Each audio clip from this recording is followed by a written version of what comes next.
성경 보겠습니다. 하나님의 말씀은 요한복음 1장 14절 한 절만 한 목소리로 같이 읽겠습니다. 말씀이 육신이 되어 우리 가운데 거하심에 우리가 그의 영광을 보니 아버지의 독생자의 영광이요 은혜와 진리가 충만하더라. 아멘. 지난 시간에 우리는 예수 그리스도의 신성에 대하여 두 차례에 걸쳐서 여러분들과 말씀을 나누었습니다. 여러분, 저와 여러분들이 믿고 소망하는 예수 그리스도, 그분은 완전한 하나님이시다. 여러분 믿으십니까? 그분께서 완전한 하나님이신 것을 여러 가지로 증명하셨는데, 지난 시간에 세 가지로 예수 그리스도께서 성인 중에 한 분이 아니라 완전한 하나님이시다라는 것을 어떻게 드러내셨다라고 말씀드렸습니까? 첫 번째는 이적을 행함으로 주님은 하나님이신 것을 나타내 보이셨습니다. 소경을 눈을 뜨게 하셨고, 또 발을 못 쓰는 안진뱅이를 일으키셨습니다. 그뿐만 아니라 우리 주님께서는 죽은 나사로를 살리셨고, 거센 풍랑까지도 잠잠하게 하셨습니다. 여러분, 우리는 이러한 예수 그리스도의 이적을 통하여서 그분은 하나님이신 것을 우리가 생각해 보았습니다. 주님께서는 여전히 지금 21세기에 코로나가 창궐한 이때에도 여전히 이적과 기적을 베풀 수 있는 전능자임을 우리가 믿고 소망합니다.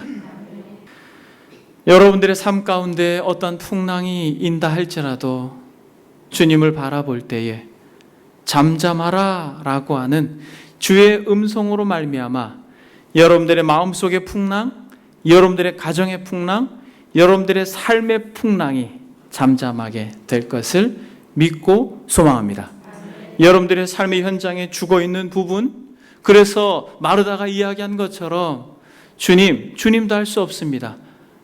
죽은 지 나흘이나 돼서 냄새가 납니다라고 하는 여러분들의 삶의 전 영역 가운데 죽어 냄새나는 부분까지도 전능자께서 나사로야 나오라라고 말씀하심으로 죽음을 정복하신 것처럼 저와 여러분들의 삶의 그 어떠한 영역까지도 여러분들이 일찍이 포기한 그 영역까지도, 그것이 남편이든 그것이 아내든 그것이 자녀든 아니면 여러분들의 사업이든 가정이든 여러분들의 육체 연약함이든 아니면 영적인 침체든 너무 오래돼서 냄새가 나 소망이 없다라고 생각하는 그곳에 주님께서 함께 계신다면 소생되어지는 은혜가 있을 줄 믿습니다. 기적을 행하심으로 그리스도께서는 하나님이신 것을 드러내셨고, 뿐만 아니라 죄를 사해 주심으로, 여러분 구약 이 성경 속에서 죄는 누구만 사해 줄 수 있다고 하였습니까? 하나님만 사해 줄 수 있다고 했죠. 그런데 우리 주님께서는 공생애를 사시면서 죄 사함의 선언을 많이 하셨어요. 중풍병자야 내 죄 사함을 받았느니라, 소자야 내 죄 사함을 받았느니라 라고 말씀하시니까 서기관들이 당황하죠. 아니 어떻게 신성모독하는가 라고 마음속으로 주님에 대한 불편한 생각을 할 때 주님께서 뭐라고 말씀하셨습니까? 주님께서 중풍병자에게 내 죄 사함 받았느냐 라고 하는 말과 일어나 내 상을 가지고 걸어가라 하는 말 중에서 어느 것이 쉽겠느냐라고 전곡을 쿡 찌릅니다. 그러면서 중풍병자의 병을 고치시는 것으로 서기관들의 입을 막으시고 주님의 사죄 선언이 유효하시다라는 것을 드러내셨습니다. 그러므로 사랑하는 여러분, 우리 주 예수 그리스도, 저와 여러분들이 믿고 소망하는 그분은 우리의 모든 죄를 사하실 수 있는 분이셔요. 우리의 죄가 아무리 주온 같다 할지라도 괜찮습니다. 지난날의 죄에 눌려서 여러분들의 마음이 무거우시다면 그리스도께 나아가십시오. 그분은 죄를 사하실 수 있는 분이신 것입니다. 여러분, 세 번째로 우리 주님께서 하나님이신 것을 어떻게 드러내셨습니까? 기도를 들으시고 기도에 응답하심으로 우리 주 예수 그리스도 그분은 참 하나님이시다. 주님께서 지금도 저와 여러분들의 마음에 소원을 하시고 여러분들이 남모르게 은밀한 곳에서 눈물 지으며 기도하는 그 기도의 음성을 들으시고 하나님께서 원하시는 그 정확한 때에 저와 여러분들의 삶 속에서 기도를 응답하시는 분이심을 우리는 믿는 것이에요. 그래서 우리는 하나님이시기 때문에 예수 그 이름을 부르는 것입니다. 내 이름으로 무엇인지 내게 구하면 내가 행하리라. 그래서 여러분이 지난 시간에 이적을 행하심으로 죄를 사해 주심으로 기도에 응답하심으로 그리스도께서 하나님이신 것을 살펴보았습니다. 그럼 여러분 우리가 이제 그리스도에 대해서 세 번째 시간으로 왔어요. 그러면 세 번째 시간은 무엇이 되겠습니까? 지난 시간까지는 예수께서 하나님이신 것을 우리가 살펴보았다면 우리는 복음의 가장 핵심인 예수님께서 하나님이신데 인간이시라는 거예요. 여러분 이것이 얼마나 중요한지 모릅니다. 여러분 이것을 저와 여러분들이 온전히 이해하고 믿음으로 받아들일 수만 있으면 여러분 이단의 공격에서 우리가 건진받을 수 있는 것이에요. 어떤 사람들은 이렇게 이야기합니다. 교리는 죽은 문자 아닙니까? 아니에요, 여러분.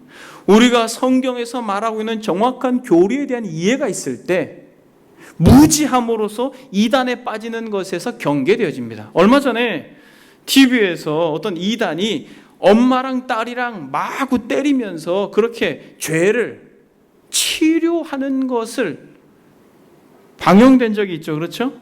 제가 구체적으로 어떤 교회와 목사라고는 말하지 않겠습니다만 그것이 바로 그리스도의 인성에 대한 이해 부재 때문에 생기는 것입니다. 만약 그 교회의 성도들이 예수 그리스도께서 참 사람이셨다라고 하는 것을 이 진리로 체화했다면 그렇게 어리석은 행동을 하지 않는 것이죠. 그러니까 여러분, 저와 여러분들이 이렇게 하나님의 신성과 또 예수 그리스도에 대한 이해를 가지는 것이 어떤 교조적인 죽은 문자를 배우는 것이지 않습니까? 라고 생각하는 것에서 여러분들이 새로운 이해를 가지시길 바랍니다. 그리스도의 인성에 대한 이해를 바로 가질 때에 우리의 삶의 영역이 정말 많은 부분 다양하게 새로워질 것입니다. 저는 두 번에 걸쳐서 예수 그리스도께서 하나님이시다라고 말씀을 드렸고 또 두 번에 걸쳐서 저는 예수 그리스도께서 참 사람이시다라고 하는 것을 여러분들과 말씀을 나누기 원합니다. 대표적인 본문이 바로 저와 여러분들이 읽은 본문입니다. 1장 14절 말씀이 육신이 되어 우리 가운데 거하심에 우리가 그의 영광을 보니 아버지의 독생자의 영광이요 은혜와 진리가 충만하더라. 여러분 1장 1절에 보겠습니다. 태초에 말씀이 계시니라 이 말씀이 하나님과 함께 계셨으니 이 말씀은 곧 하나님이시다. 그러면서 이 말씀이 이 땅에 빛으로 오셨다라고 쫙 설명하시면서 14절로 말씀이 육신이 되었다. 육신이 되신 그분이 우리 가운데 거하셨다. 그런데 그분을 보니까 하나님의 독생자인데 은혜와 진리가 충만하더라라고 하는 여러분 이 요한복음 1장 14절이 어마어마한 메시지예요. 이 요한복음 1장 14절은 이 당대의 헬라인들에게는 아주 충격적인 메시지입니다. 여러분들은 말씀이 육신이 되어 우리 가운데 거하심에 뭐 이렇게 쉽게 받아들일 수 있겠습니다만 당시의 헬라인들에게 또 그리스 철학자들에게는 이거는 여러분 가슴에 비수를 꽂는 아주 비참한 말입니다. 아주 충격적인 말이에요. 말씀이라고 하는 단어가 이 그리스 철학자들에게는 아주 익숙한 단어였습니다. 여러분 말씀이 헬라어로 로고스 많이 들어보셨죠? 여러분 로고스. 이 로고스라고 하는 것이 우주의 질서와 조화를 가져다주는 추상적인 힘인데 이것을 이성 또는 논리 또는 철학적 사유라고 했어요. 그래서 예수님 당시에 참 고상했던 사람들은 철학적 사유를 계속하면서 본인들이 아주 대단하고 특별한 사람들이라고 생각을 했던 시대입니다. 당시의 사람들이 이 말씀이라고 하는 단어를 공통적으로 생각할 때 이것이 어떤 절대자, 즉 그들이 생각할 때 상상할 수 없는 에너지와 힘의 근원이다라고 그렇게 생각을 했죠. 근데 요한은 이 단어를 바로 오늘 요한복음에다 사용한 것이에요. 로고스, 이렇게 사용한 것입니다. 이것이 왜 이 당대의 충격적인 표현이냐면, 여러분 한번 14절을 한번 보겠습니다. 말씀이 육신이 되어, 이렇게 이야기하고 있죠. 로고스가 육신이 되었다라는 거예요. 초대 교회의 정신 세계를 지배했던 어떤 이단적 사상이 있었습니다. 그것이 무엇입니까? 그것을 영지주의라고 해요. 영지주의자들은 어떻게 생각했냐면, 신의 피조물인 영혼이 악마의 창조물인 육체에 갇혀 있는데 영지를 얻어 탈출시켜야 된다라고 하는 것이 영지주의의 사상이고, 이것이 상당히 체계화돼서 종교화된 것이 영지주의. 그러니까 예수님 당시에 이것이 상당히 팽배해 있었던 것이죠. 여러분 생각해 보세요. 신의 창조물이 뭐라고요? 영혼이에요. 근데 이 영혼이 악마의 창조물, 무엇에? 육체에, 사륵스에 갇혀 있는 것이죠. 그런데 이 영지를 얻어서 이 육체에서 탈출시키는 것이 이들의 사상이고 이들의 목적이고 이들의 가치입니다. 이 영지라고 하는 것은 그리스도로 그노시스인데, 이것은 지식이라고 하는 일반 명사예요. 무슨 말이냐면, 참된 지식을 얻어서 이 육체, 악한 이 육체에서 영혼이 벗어나는 것이 구원인 것입니다. 그런데 지금 요한이 뭐라고 말하고 있냐면, 로고스가 사륵스가 됐다라는 거예요. 여러분, 이게 충격적으로 다가오는 것이에요. 그러니까 이 영지주의자들이 말하는 이원론의 핵심은 영은 선하고 육은 악하다는 건데, 지금 성경이 뭐라고 말하냐면 영이 육이 되었다, 이렇게 이야기하는 거예요. 그래서 말씀이 육신이 되어 우리 가운데 거하신다라고 하는 게, 이 당시의 헬라인들 그리고 그리스 철학자들은 이것은 아주 말할 수 없는 충격이었어요.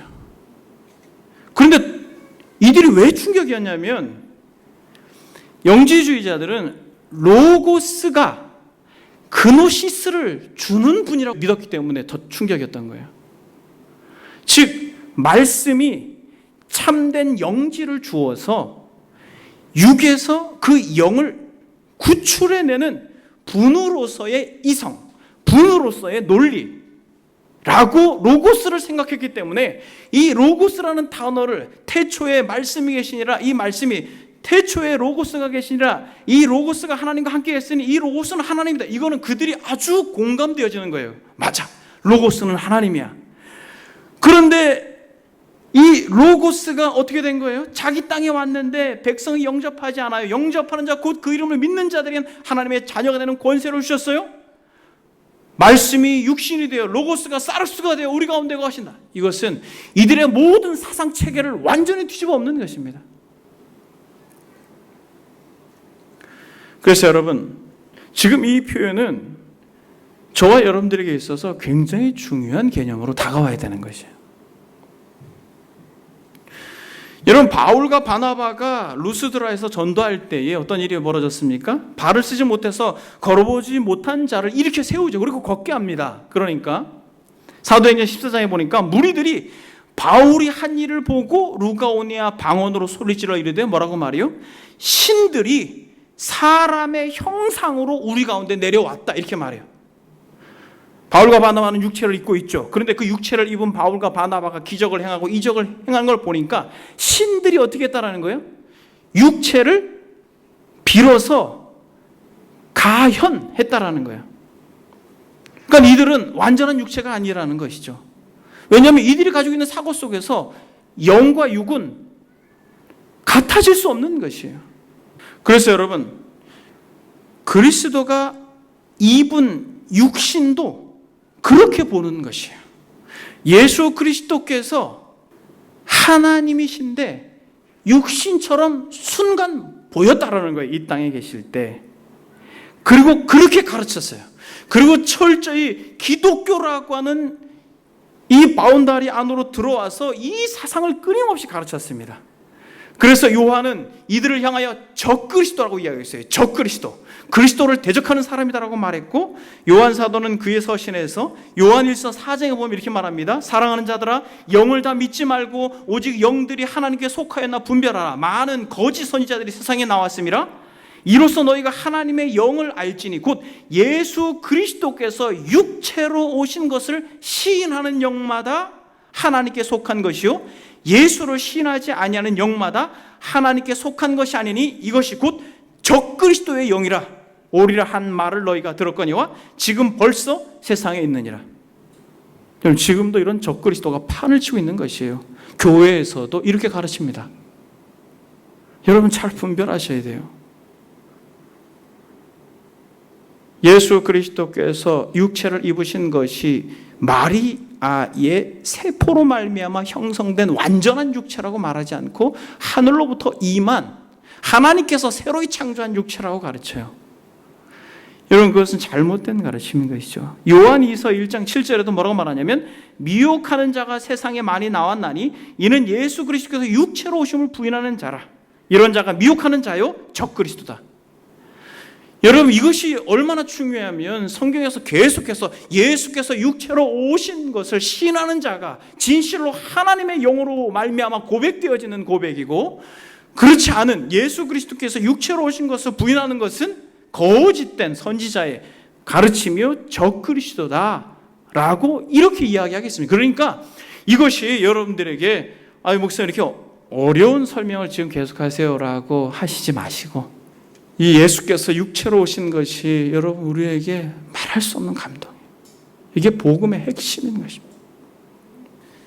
이 마틴 로이드 존스라고 하는 그분이 그의 저서 성부 하나님, 성자 하나님에서 이렇게 말합니다.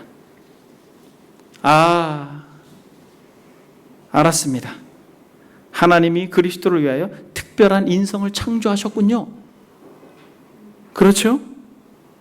아닙니다. 그렇지 않습니다. 나는 이러한 주장을 이단이라고 말했습니다. 그분은 자신의 인성을 마리아에게서 취하셨으나 이 일은 성령에 의해 전혀 죄와 오염에서 자유롭게 되는 방식으로 이루어졌습니다. 이것은 크나큰 신비입니다. 우리가 아는 바는 성령의 능력이 마리아에게 임했고 마리아에게서 그의 몸의 세포 하나에서, 되게 중요한 표현이에요 여러분. 이것은 크나큰 신비입니다. 마리아에게서 그의 몸의 세포 하나에서 우리 주님의 인성이 만들어졌다는 것입니다. 칼빈은 그의 기독교 강요에서 아주 중요한 메시지를 증거합니다. 예수 그리스도의 인성에 관하여 그리스도의 신성은 분명하고 확고한 증언에 의해서 다른 곳에서 증명했습니다. 그러므로 남은 문제는 우리의 육신을 입으신 그리스도가 어떻게 중보의 직책을 완수하셨는가 하는 것입니다. 실로 그의 인간성이 진실이었다는 것을 옛날에 마니교도들과 마르키온파, 마니교는 3세기, 마르키온파는 2세기의 이단들로 영지주의의 잔류들입니다. 마르키온파는 그리스도의 몸을 단지 겉 모양에 지나지 않는다고 공상했고, 마니교는 그리스도는 천상적 육신을 받으셨다고 공상했습니다. 이 말은 즉 마리아의 몸을 통로로 그냥 하늘로부터 육체도 왔다라고 하는 것이죠. 그러나 이 양자를 반박하는 강력한 성구가 많습니다. 왜냐하면 천상적인 후손이나 유령 같은 사람을 인해서가 아니라 아브라함과 야곱의 후손을 인하여 복이 있으라고 약속하신 것입니다. 또 영원한 보호자는 공중, 하늘과 땅 사이에 사람에게서 약속된 것이 아니라 다윗의 아들과 그의 육신의 소생에게 약속되었습니다. 따라서 그가 육신으로 나타나셨을 때 그를 아브라함과 다윗의 자손이라고 불렀습니다. 이것은 공중에서 창조되었으나 처녀의 태중에서 나셨기 때문만이 아니라 바울이 해석한 대로 육신으로는 다윗의 혈통에서 나셨기 때문입니다. 같은 사도가 다른 구절에서 그리스도는 유대인의 자손이라고 가르쳤습니다. 그렇기 때문에 주 자신도 사람이라는 이름으로 만족하시지 않고 자주 자기를 인자라고 부르셨습니다. 이것은 자기가 참으로 사람의 씨에서 난 사람이라는 것을 더욱 분명히 설명하려는 뜻입니다. 여러분, 이것이 이토록 중요한 것이에요.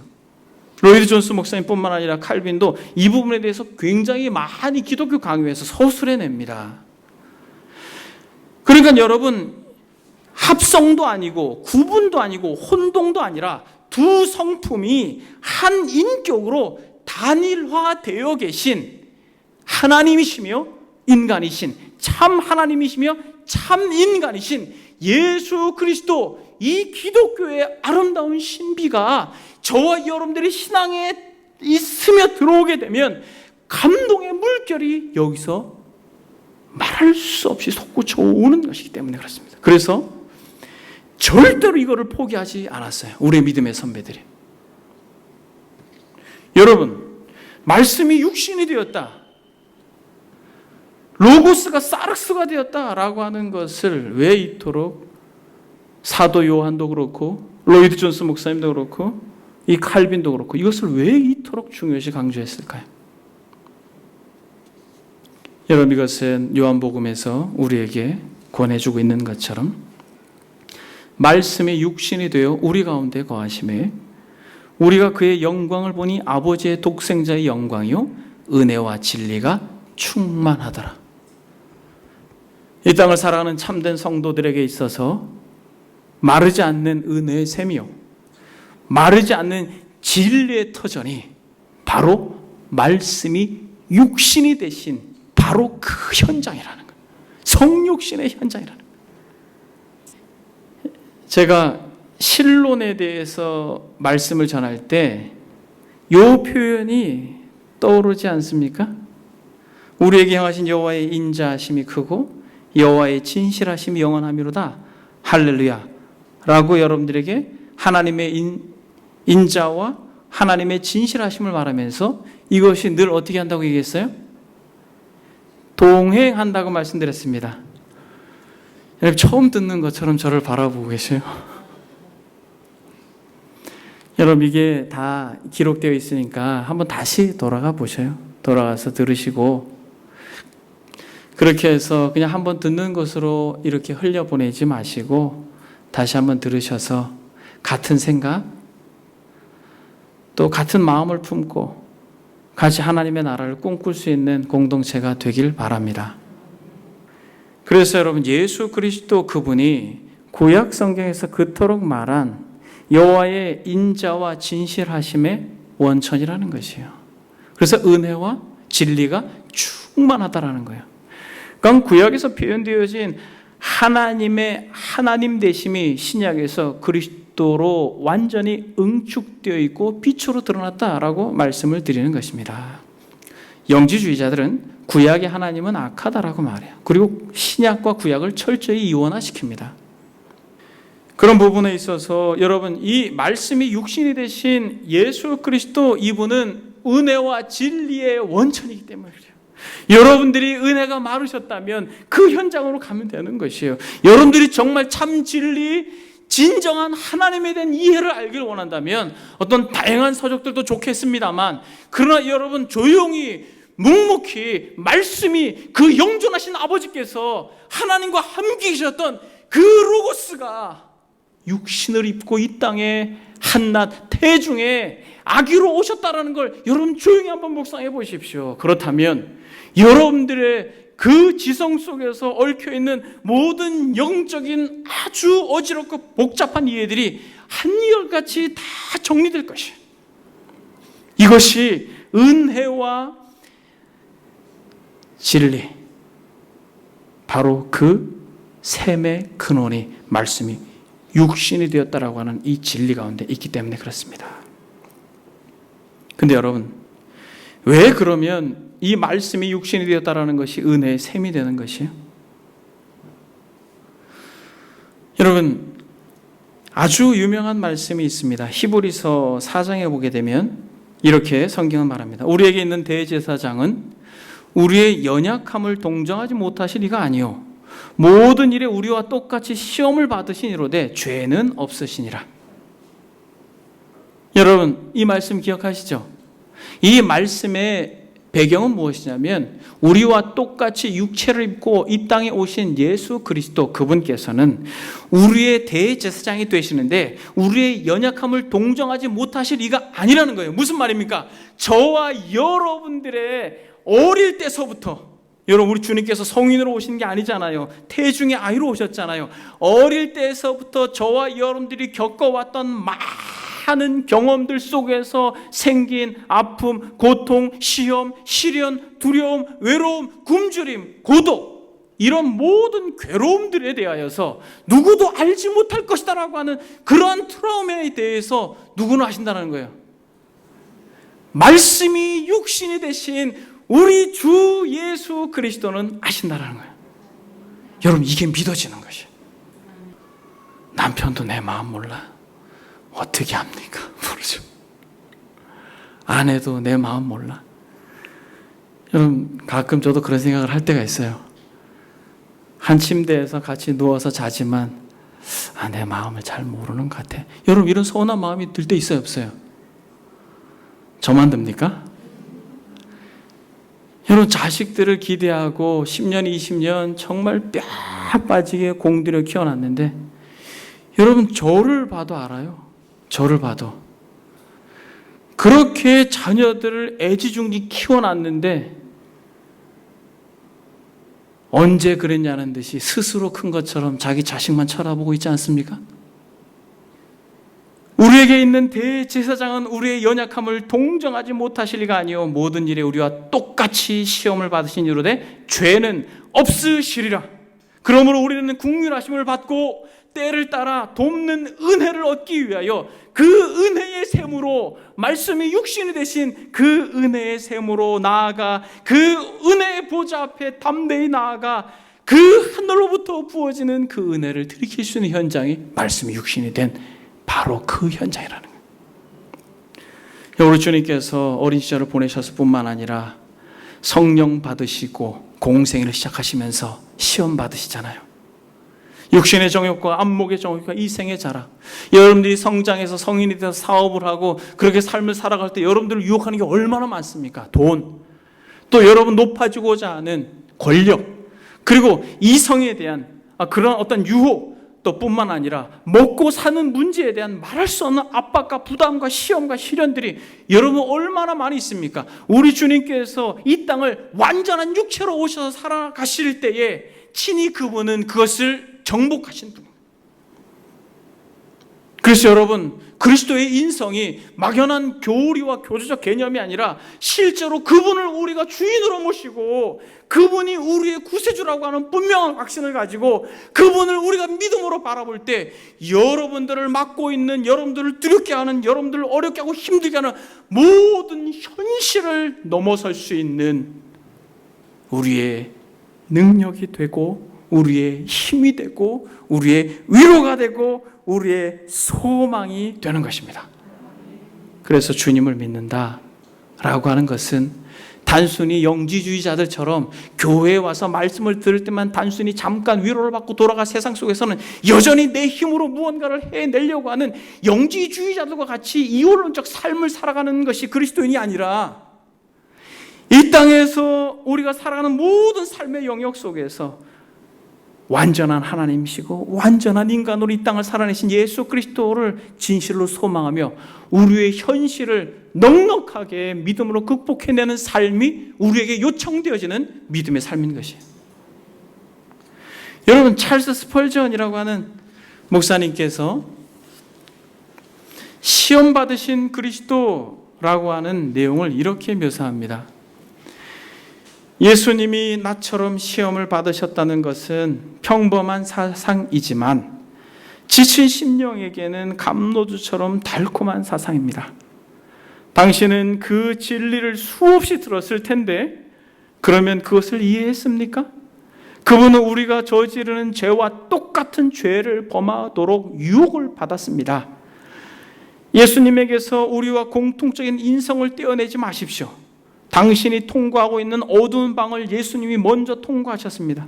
당신이 하고 있는 치열한 싸움을 예수님도 똑같이 치르셨습니다. 우리는 그리스도께서 우리보다 앞서 짐을 짊으셨다는 것을 생각하고 힘을 내야 합니다. 영광의 왕이 피로 얼룩진 발자국을 우리는 이 시간 밟고 가는 길에서 볼 수 있습니다. 그러나 더 감동적인 사실이 있습니다. 그것은 예수님은 시험을 받으셨으나 죄를 범하지 아니하셨다는 것입니다. 머리 대신 예수 그리스도께서 승리했다면 그 승리를 지체들도 함께 누리는 법입니다. 시험 속에 있는 자들이요, 시험 속에 있는 자들이요, 시험 받으신 구주께 나아오십시오. 그분은 여러분들의 연약한 부분을 어루만져 주실 것입니다. 시련과 시험 속에 있는 자들을 그분이 구원하실 것입니다. 여러분, 지금 우리의 믿음의 선배가 권면하고 있는 이 음성을 들으십시오. 시험 속에 있는 자들이요, 어떤 이유에서라도, 교우들로 인해서, 아니면 경제적인 부분에서, 육체적인 부분에서, 어떤 부분에서라도 여러분들 가운데 시험이 찾아왔다면 시험을 넉넉하게 이기신 그리스도를 바라보십시오. 그분이 시험과 시련에서, 폭풍 속에서 여러분들을 건져내 줄 것입니다. 여러분, 우리 주님께서 육체를 입으셨다는 것은 단순한 교리가 아니에요. 그분이 우리와 똑같은 분이셨어요. 찔리면 아프고, 여러분, 우리와 똑같은 분이셨어요. 여러분, 이걸 묵상하십시오. 그분이 완전한 하나님이시기 때문에 참을 수 있는 능력이 대단했겠지? 아니에요, 여러분. 완전한 육체를 입으신 것이에요. 그의 고통이 우리가 경험하는 고통과 동일한 것입니다. 배고픔, 외로움, 두려움, 배신감, 고독, 슬픔. 여러분, 우리가 우리의 인생을 살아가는 삶의 여정 속에서 경험되어지는 그 어떠함도 우리 주님이 다 경험하셨어요. 그러므로 우리의 연약함을 동정하시지 못할 리가 아니라고 성경은 정확하게 말합니다.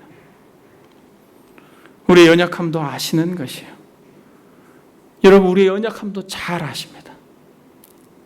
근데 여러분, 이 히브리서 기자는 뭐라고 말합니까? 우리에게 있는 대제사장은 우리의 연약함을 동정하지 못하실 리가 아니라고 말해요. 단순히 우리의 마음을 동정하시는 것으로 그치는 것이 아니라, 우리 주 예수 그리스도께서 말씀이 육신이 되신 것은, 육체를 입으신 것은, 사람이 되신 것은 무엇이 되기 위해서? 제물이 되기 위해서 육체를 입으셨어요. 대제사장으로서 제물이 되셨어요. 대제사장은 어린 양을 잡아서 이스라엘 백성들의 죄를 속죄했지만은, 예수 그리스도는 친히 하나님의 어린 양이 되셔서 자신을 죽음으로 내몰기 위해서 육체를 입으셨다라는 거예요. 여러분, 이 진리가 저와 여러분들이 얼마나 위로가 됩니까? 얼마나 소망이 돼요. 우리가 죽어야 할 그 자리에 하나님의 아들이, 그 완전한 하나님께서 친히 죽음의 제물이 되셨어요. 요한복음 1장에 보게 되면 세례 요한은 세례를 받으시기 위해, 시험 당하신 이후에 세례를 받으시기 위해 당신에게 나오는 예수 그리스도를 향해서 뭐라고 말합니까? 보라, 세상 죄를 지고 가는 하나님의 어린 양이로다라고 이야기하는 것이에요. 사랑하는 여러분, 예수 그리스도께서 하나님의 어린 양이 되셨다, 그리고 그가 찢기시고 고난받으시고 죽으셨다라고 말할 때에 우리와 똑같은 고난을 받으신 거예요. 그분은 하나님이시기 때문에 고통이 없으셨던 게 아니라는 거예요. 이 잔을 내게서 지나가게 하소서라고 말할 때는 정말 많은 것들이 포함되어 있는 것입니다. 그래서 그분은 친히 우리의 죄를 대속하시고 그 죄를 짊어지시고 갈보리 십자가에 올라가셔서 그 어린 양의 보혈을 흘렸습니다. 여러분, 어떤 시인은 이 말할 수 없는 대속의 영광과 말씀의 육신이 되신 그리스도의 이 희생과 헌신에 대하여 이렇게 노래합니다. 놀랍다 주님의 큰 은혜. 이 시는 이렇게 시작하는 거예요. 놀랍다, 경이롭다, 어찌 이런 일이 있을 수 있는가. 우리의 죄를 속하려고 칼보리 십자가 위에서 어린 양 보혈을 흘렸네. 죄악은 성난 파도같이 우리의 영혼을 위협하지만은 헤아릴 수 없는 주님의 그 은혜는 십자가에서 보이셨네. 죄악에 물든 영혼들을 주께서 피로 씻으시네. 지금도 흐르는 그 피에 눈보다 더이게 씻으라. 비할 데 없는 그 은혜를 믿는 자에게 거저주네. 형제요, 자매요, 주 앞에 나와서 더 지체하지 말고 곧 이 은혜를 받으십시오라고 그렇게 노래합니다. 멈추지 마십시오. 주님께로 나오십시오. 말씀이 육신이 되신 예수 그리스도께 나오십시오. 여러분들이 어떤 죄를 졌다 할지라도 그 죄를 씻지 못하실 분이 아니라는 거예요. 그 보혈은 아무리 더럽고 새카만 것도 덮을 수 있는 능력의 피가 되는 것입니다. 주의 은혜, 우리의 죄를 다 씻었네. 주의 은혜, 우리의 죄를 다 씻었네. 평생 동안 주일학교를 헌신하고 섬겼던 존 스턴이라고 하는 여사가 이 놀라운 성육신의 비밀을, 그리고 이 대속의 영광을 이렇게 노래합니다. 사랑하는 여러분, 한 가지만 적용하고 말씀을 마치겠습니다.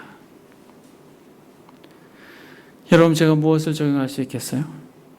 지난 시간에는 예수 그리스도의 완전한 신성, 참 하나님시다라는 걸 저는 어떻게 적용했습니까? 그분께 마땅한 경배를 돌리자라는 것이에요. 우리가 예배를 드려주는 것이 아니라 그분께 온전한 경배를 드리자는 것이었습니다. 종교 지도자들처럼 무늬만 그렇게 종교적 행위를 하는 것이 아니라 어린아이와 젖먹이와 같이 순전하게 다윗의 자손 예수 그리스도 호산나를 찬양하자라고 말씀을 드렸습니다. 여러분, 그분의 신성을 우리가 그렇게 적용했다면 그분의 인성을 우리가 적용할 때는 무엇을 적용할 수 있겠어요? 여러분, 무엇을 적용할 수 있겠습니까? 우리에게 있는 대제사장은 우리의 연약함을 동정하지 못하시리가 아니요 모든 일에 우리와 똑같이 시험을 받으시니로되 죄는 없으시리라. 그러므로 우리는 긍휼하심을 받고 때를 따라 돕는 은혜를 얻기 위하여 은혜의 보좌 앞에 담대히 나아갈 것이니라. 여러분, 뭘 적용해야 되겠습니까? 여러분, 만약 여러분들의 심령 속에 은혜가 말랐습니까? 여러분, 어떤 시험으로 인하여서 답답합니까? 여러분, 괴로워요? 참 진리에 대해 알고 싶습니까? 하나님이 어떤 분이신지 정말 깨닫기를 원합니까? 그렇다면 여러분, 더 지체하지 마시고 나아가십시오. 말씀이 육신이 되신 분 예수 그리스도께 정말 나아가십시오. 한번 여러분들이 조용한 시간에 그분께 나아가십시오. 여러분들이 저에게 그럼 어떻게 그분께 나아가는 겁니까? 라고 말할 때 여러분, 하나님의 말씀이 전해지는 이 시간을 정말 소중히 여기십시오. 그리고 여러분들에게 주어진 많은 시간들 속에서 여러분들이 이 땅을 살아가는 삶의 재미에 분주하게 시간을 허비하고 낭비하지 마시고 우리에게 허락하신 은혜의 방편을 여러분들이 사용하십시오. 우리에게 주어진 이 귀한 말씀, 우리의 믿음의 선배들이 목숨을 걸고 지켜낸 이 말씀, 그리고 여러분 조용한 시간에 한번 찬송가를 불러보십시오. 그리고 하나님 앞에 조용히 여러분들이 무릎 꿇고 기도를 드려보십시오. 이런 은혜의 방편들, 여러분들에게 주어진 많은 귀한 복된 금보다도 귀한 이 시간들을 허비하지 마시고 여러분들의 취미를 즐기는 것으로, 여러분들이 개인적인 육체의 욕망을 즐기는 것으로 그 시간들을 허비하지 마시고 끊으시고 절제하셔서 정말 영적인 그 은혜의 보좌로 한번 나아가 보십시오. 수요일 날도 여러분들이 은혜의 보좌로 나와 여러분 주의 음성을 한번 들어보십시오. 사모하는 마음으로 말씀이 육신이 되신 그 샘에 가까이 나오셔서 진실함으로 그리스도를 독대해 보십시오. 전에 경험하지 못했던 하늘의 신비가 여러분들의 심령 속에 경험되어질 것입니다.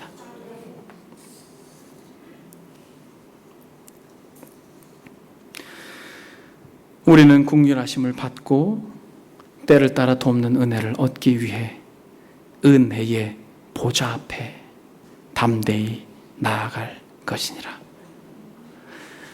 예수 그리스도의 그 완전한 육체를 입으시고 누구보다 우리를 잘 아시는 그분께 우리의 기도를 들으시고 응답하실 수 있는 그분께 여러분들의 분주한 삶을 조금 정리하십시오.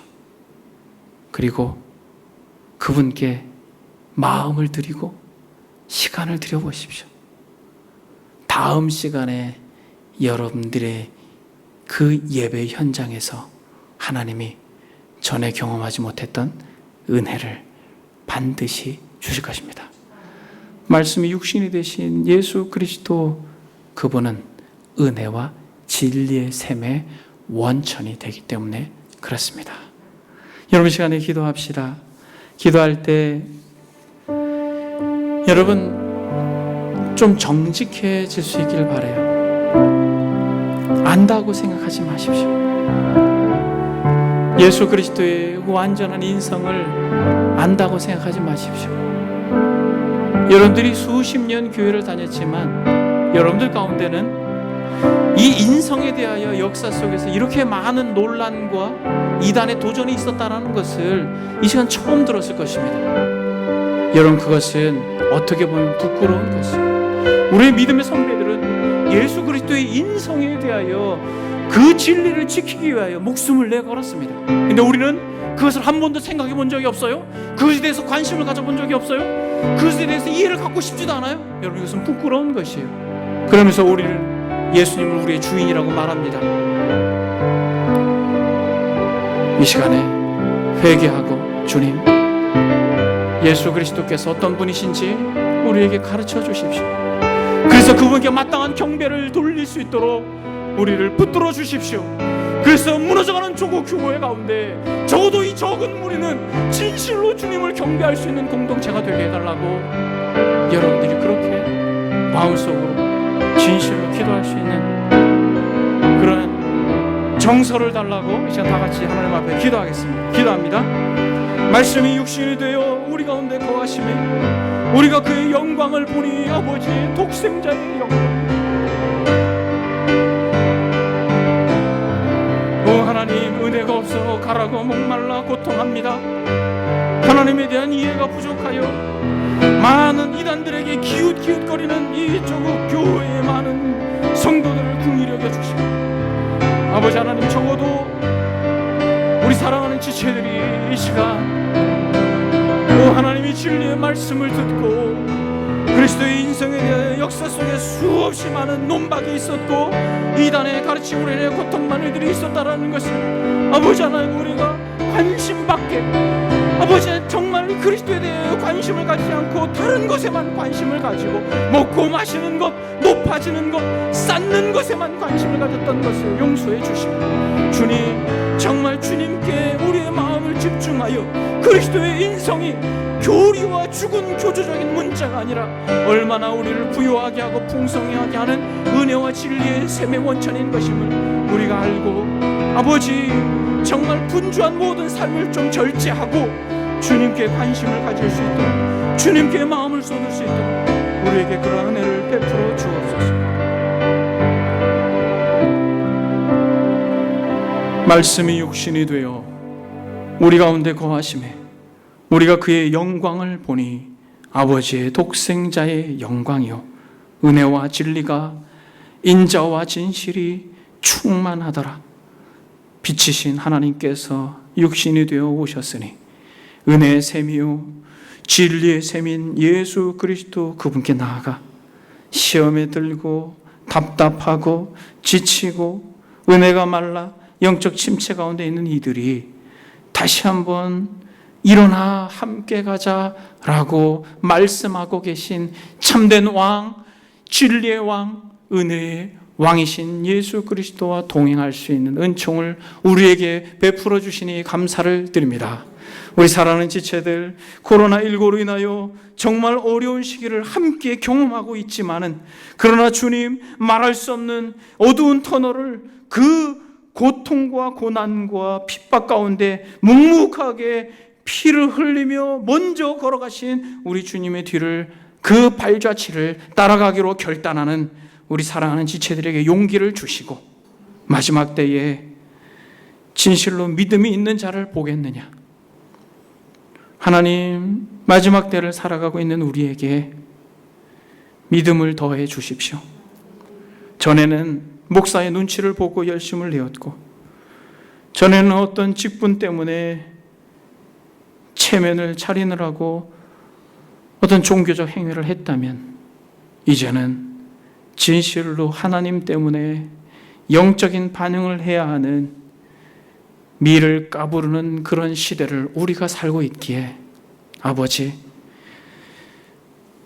영존하신 아버지 참 하나님, 완전한 하나님이요 완전한 육체로 친히 우리의 중보자가 되시고 구원자가 되신 주님 때문에 우리에게 맡겨진 일도 최선을 다하고 힘들지만은 더듬거리면서 미지의 땅을 같이 밟아갈 수 있도록 우리의 사랑하는 지체들에게 용기와 힘과 은혜를 더하여 주옵소서. 가정에서 예배한 우리 사랑하는 지체들 주님 동일한 은혜를 베풀어 주시고 편지해 계신 하나님 앞에서 진실을 뗄 수 있도록 우리에게 그러한 성숙한 믿음을 허락하여 주옵소서. 주님 감사합니다. 은혜의 샘을 우리에게 늘 허락해 주셔서 감사합니다. 그 은혜로 나아가 지친 영혼들이 쉼을 얻고 시험에서 건짐바 되도록 주여 은총을 베풀어 주옵소서. 감사드리며 예수님의 이름으로 기도드립니다. 아멘.